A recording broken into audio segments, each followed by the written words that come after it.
குழந்தைகளால் முன்னேற்றம் அடையும் ராசிகள் அப்படின்னு காலபுருஷ தத்துவப்படி சில ராசிகள் இருக்குது. பொதுவாக குழந்தைகளால் முன்னேற்றம் அடைவதை விட ஒரு பெற்றோர் தான் அந்த குழந்தையை முன்னேற்றி அவங்களே கடைசி வரைக்கும் எதிர்பார்க்காம வாழ்கிறது தான் பெரிய வாழ்க்கை.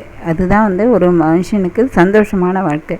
குழந்தைகிட்ட எதிர்பார்க்கணுங்கிற அவசியம் இல்லையா. அந்த எதிர்பார்க்காம வாழ்கிற யார் இருக்காங்களோ அவங்க தான் உண்மையான ஒரு புண்ணியம் செய்தவர்கள்னு சொல்லலாம். ஆனால் கடைசி வரைக்கும் எதிர்பார்க்காம இருக்கிறது தான் ரொம்ப நல்லது. ஆனால் எதிர்பார்க்குற மாதிரி சூழ்நிலை நிறைய பேருக்கு அமைஞ்சிருது, எல்லாருக்கும் அப்படியே அமையலை.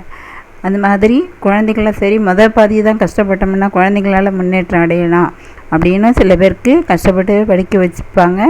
ஆனால் எதிர்பார்ப்பு மாதிரி தான் அவங்க வாழ்க்கை அமையும். அதனால் குழந்தைகளால் முன்னேற்றம் அடையும் ராசிகள் அப்படின்னு எந்தெந்த ராசி அப்படின்னா மேஷம், மிதுனம், சிம்மம், தனுசு, மகரம், மீன ராசிகள். இந்த ராசியெல்லாம் கண்டிப்பாக எவ்வளோ வசதி இருந்தாலும் குழந்தைகளால் எதிர்பார்த்து வாழக்கூடிய வாழ்க்கை.